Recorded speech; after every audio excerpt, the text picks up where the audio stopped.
Okay, hi, it's Mark from passionateaboutenglish.com, and this is mini lesson number, it's 13 today.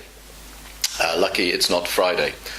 We say in English, Friday the 13th is lucky, and of course that's the name of a scary movie. Okay, I'm wearing a wig again today, a little bit of fun, and again you are going to remember this word wig for sure. It's not such a useful word, but it's just an example for you of how to learn a word by making it fun and a memorable way to learn. Okay, so as I said yesterday, let's get the party started and pick out our first idiom. So let's put my hands in here and okay, it is she gets on my nerves. We could also say she's a pain in the neck, or even we could say she's a pain in the arse. All right, so if of course, it doesn't have to be she, or it could be he, or you, or they. If it was they, of course, it would be, if it was they, it would be get, or they get on my nerves. And of course, with you, it would be you get on my nerves. So some idioms, you can change the grammar of them a little bit and make them past, or put in he, she, you, they, we, etc. But of course, in this case, you wouldn't say, we get on my nerves. Oh, well, it's unlikely.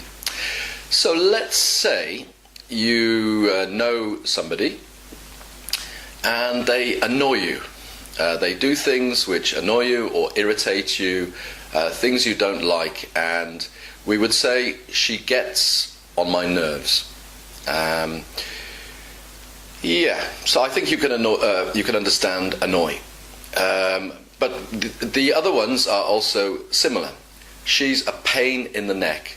We don't really want her around us because she annoys us. She does things which we don't like, and so on.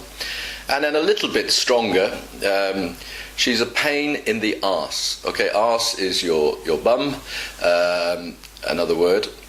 But we don't say she's a pain in the bum so much. We usually use arse.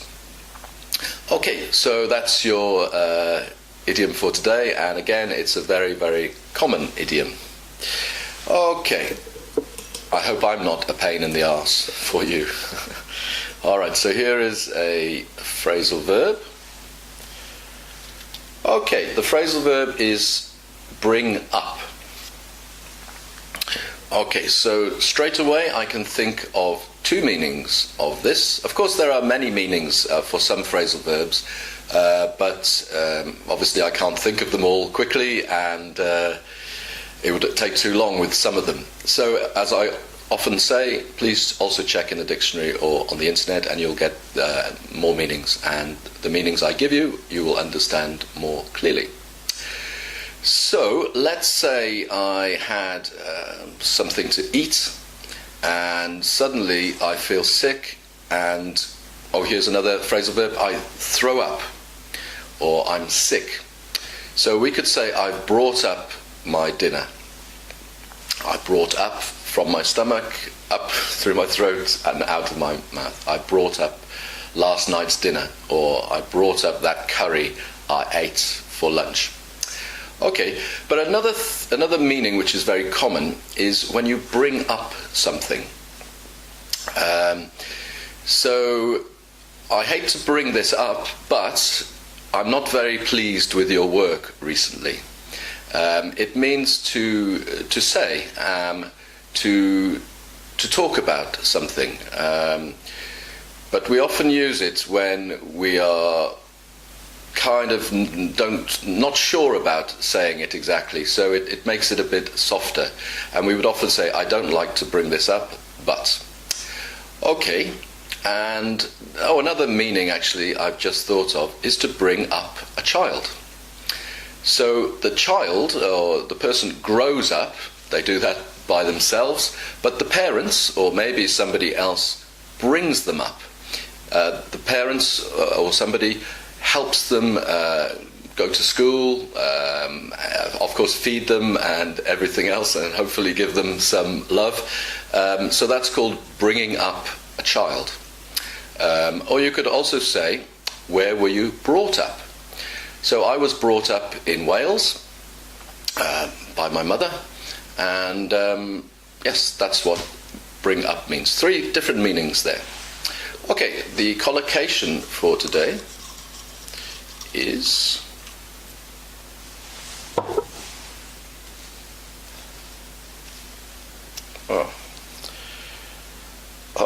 okay, this is a slightly more difficult one, but again, it will make your English sound more natural if you learn lots of collocations. So it is to apologise profusely. Okay, apologise, I'm sure you know, means I'm sorry, I didn't mean to do that, etc. Profusely, now this is quite a difficult word, but if you learn them together as one word, it makes it much easier. So in this case, profusely means very, very, very. So I apologised profusely means I was really, really sorry, and I really said, I'm so, so sorry. So if, the music on, the sound on when I play the bass riffs is not very clear so far, not very loud. I think I've sorted the problem out. But if you can't hear it, I apologise profusely. It means I apologise very, very, very much. Okay, today's joke. Let's get the joke book. And let's find a joke. I have to take these off.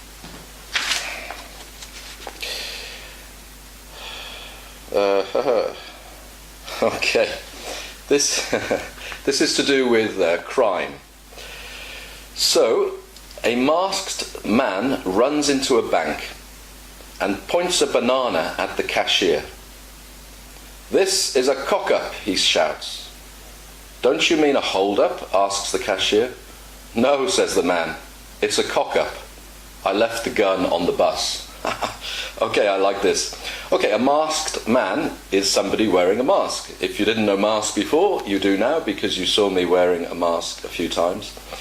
He points a banana at the cashier. Okay, the person who works in the bank behind is sometimes called a bank teller, but that's more in America. In Britain we call them cashier. And he said, "This is a cock-up." Now, a cock-up means like a big mistake. So normally you would say, if you go to a bank and try and get their money, you say, "This is a hold-up," and you point the gun or whatever. But he says, "This is a cock-up. This is a big mistake." The cashier asks, "Don't you mean a hold-up?" And "No," says the man, "it's a cock-up. I left my gun on the bus," or "I left the gun on the bus." So it's a cock-up because he made a mistake and he forgot his gun. Quite funny, I think. And you can use this expression, a cock-up, quite a lot. It's very useful to say a mistake. And you could also use it as a phrasal verb. So let's say I'm recording a video for you and I forget to turn the microphone on. I would say, "Oh no, I cocked up." Okay, or today's recording was a cock-up. And then, of course, I have to do it all over again. All right, that's today's joke. Hope you enjoyed it. And I'll be playing a bass riff after this. And again, just a quick reminder about passionateaboutenglish.com. My courses begin in September. And again, to remind you that Annabelle will be doing an IELTS exam course on my website. And even if you're not interested in taking the exam, she'll be looking at the different parts of the exam: the speaking, the listening, writing, and reading. Now, I won't be doing writing and reading in my courses, but if you're interested in that, there'll be lots of useful expressions and about reading and writing. Okay, thank you very much for watching, and the bass riff's coming up. Okay, bye. Okay, here's your bass riff for today. And this bass riff is not from the world of rock or the world of pop, it's from the world of jazz. Unfortunately, this artist has passed away, he's died, but he was really a pioneer of jazz music. I will try my best not to cock this up, but because I'm been so busy recording all these mini lessons for you, I haven't really had much chance to practice the bass recently. So bear with me and let's see if I can get it right. Here we go.